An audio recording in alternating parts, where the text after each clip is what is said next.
اگر آپ اس پہ غور کریں تو آداب معاشرت کا خلاصہ ہے یہ حدیث۔ آقا کریم نے ارشاد فرمایا اتنی دیر تک کوئی شخص کامل مومن نہیں ہو سکتا جب تک وہ اپنے مومن بھائی کے لیے وہ پسند نہ کرے جو اپنے لیے پسند کرتا ہے۔ ایک اچھا معاشرہ تشکیل دینے کے لیے آپ کو کوئی رہنما اصول چاہیے گا تو اس سے بہتر آپ کو کوئی اصول نہیں ملے گا۔ اپنے لیے بہرحال بندہ بہتر ہی چاہتا ہے، تو جب وہ اس مزاج میں ڈھل جائے کہ میں اپنے مومن بھائی کے لیے، اپنے معاشرے کے دوسرے افراد کے لیے بھی وہی چاہوں گا، تو پھر مجھے بتاؤ کہ معاشرے کے اندر پھیلتی ہوئی روحانی بیماریاں، حسد، حقد، بغض، کینہ، نفرت، ایک دوسرے کو نیچا دکھانا، تکبر، رعونت، غرور، یہ ساری چیزیں یہ کہیں آپ کو نظر بھی نہیں آئیں۔ صرف اسی حدیث کو اپنا امام بنا لیا جائے اور اپنا منشور حیات مان لیا جائے۔ محمد بن حنفیہ رضی اللہ تعالیٰ عنہ حضرت علی المرتضیٰ رضی اللہ تعالیٰ عنہ کے فرزند ہیں، لیکن حضرت سیدہ فاطمہ الزہرا سلام اللہ علیہا سے نہیں ہیں، اور حضرت امام حسن رضی اللہ تعالیٰ عنہ حضور علیہ الصلوۃ والسلام کے نواسے، تو بھائی آپس میں، تو دونوں میں کسی معاملے میں شکر رنجی ہو جاتی ہے۔ شکر رنجی، جس رنج میں مٹھاس ہو، شکر ہو، میٹھی ناراضگی، کوئی بغض حسد پہ مشتمل ناراضگی نہیں۔ تو حضرت محمد بن حنفیہ ایک دن بیٹھے تو سوچا کہ وہ میرے عمر میں بھی بڑے بھائی ہیں، اور پھر دوسری بات یہ ہے کہ وہ رسول خدا کی بیٹی کے بیٹے ہیں، ان کا یہ اعزاز ہے، بہرحال مجھے تو یہ اعزاز نہیں ہے، پھر جوانان جنت کے سردار بھی ہیں، تو میں ان سے ناراض ہوں، وہ میرے سے ناراض ہیں، تو بات بھی کوئی اتنی خاص نہیں، تو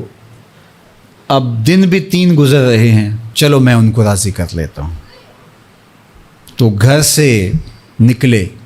ان کو راضی کرنے کے لیے، تو واپس آ گئے راستے سے، کاغذ لیا اور اس کے اوپر اپنے بھائی کے نام مکتوب لکھا کہ میں آپ کو راضی کرنے کے لیے گھر سے نکلا تھا، لیکن راستے میں مجھے حضور علیہ السلام کا فرمان یاد آیا کہ جب 2 مومن بھائی آپس میں کسی معاملے میں الجھ جائیں، ناراض ہو جائیں،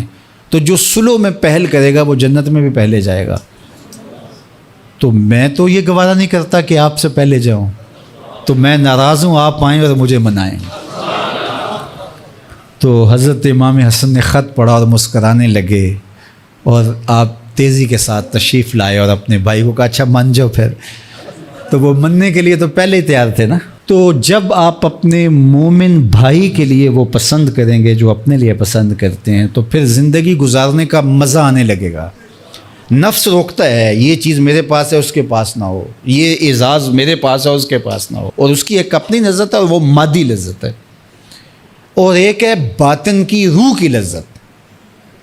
تو روح کی لذت نفس کی لذت سے کہیں زیادہ اور کہیں دیر پا اور کہیں مختلف ہے۔ اس لیے جب آپ قربانی دیتے ہیں، ایثار کرتے ہیں یا کسی کو ترجیح دیتے ہیں، تو اس کی جو روحانی لذت ہے، آپ کو بھوک لگی ہوئی ہے، تو آپ کو ایک روٹی مل گئی ہے، تو آپ کو ایک ایسا شخص نظر آیا جو آپ سے بھی زیادہ بھوکا ہے، اور آپ کسی نمائش کے لیے نہیں، محض اللہ کے رضا کے لیے اس کو روٹی دے کر کے دیکھیں، خود بھوک کاٹ کے دیکھیں، وہ مرغن کھانوں میں سرور نہیں آئے گا جو اس بھوک میں لطف آپ کو آئے گا۔ تو حضور علیہ السلام کا یہ فرمان اپنے عمل کا حصہ بنا لیں، اور اپنے بھائیوں سے، جو خونی رشتے سے جڑے ہوئے بھائی ہیں، وہاں سے شروع ہو کر کے پورے معاشرے کے اندر اس کا عملی نفاذ کریں۔ آپ کو اتنا سرور آئے گا اور باطن میں اتنا نور آئے گا، اور اس قدر معاشرے میں خوبصورتی کی بنیاد پڑے گی۔ اور اگر ہم آج اس حدیث کو اپنے لیے خضر راہ بنا لیں تو یہ اس پہ عمل کرنا کوئی مشکل نہیں ہے۔ یہ آپ ابھی سے جب اٹھیں گے تو اپنے ساتھ والے کو ترجیح دے دیں گے کہ پہلے یہ گزر جائے، تو ابھی سے شروع ہو جائے گا یہ کام۔ تو یہ آپ گھر میں اپنے بچوں کے ساتھ، اپنی بیوی کے ساتھ، روزمرہ کی زندگی میں جہاں ملازمت کر رہے ہیں، کاروبار کر رہے ہیں، جن دوستوں کے ساتھ کھیل رہے ہیں حتیٰ کہ، تو یہ وہ چیز ہے کہ اس کا آغاز عمل سے پہلے سوچوں سے شروع ہو جاتا ہے کہ آپ کسی کے لیے اچھا سوچنا شروع کر دیں. جو اپنے لیے سوچتے ہیں وہ اپنے بھائی کے لیے بھی سوچیں. ہمارے بزرگ فرمایا کرتے تھے کہ کسی کے ساتھ دوستی کا ایک حق یہ بھی ہے کہ اس کی آخرت کے لیے سوچا جائے کہ یہ میرا دوست ہے تو دنیا میں میرے ساتھ ہے تو حشر میں بھی جنت میں میرے ساتھ ہو. تو اس کی ہدایت کے لیے اگر ہم نماز نہیں پڑھتا تو اس کو نماز کی طرف لے کر آئیں. اگر اس کے معاملات کے اندر خرابیاں ہیں تو ان کو دور کرنے کی کوشش کریں اور اس کو آہستہ آہستہ اچھائی کا خوگر بنا لیں.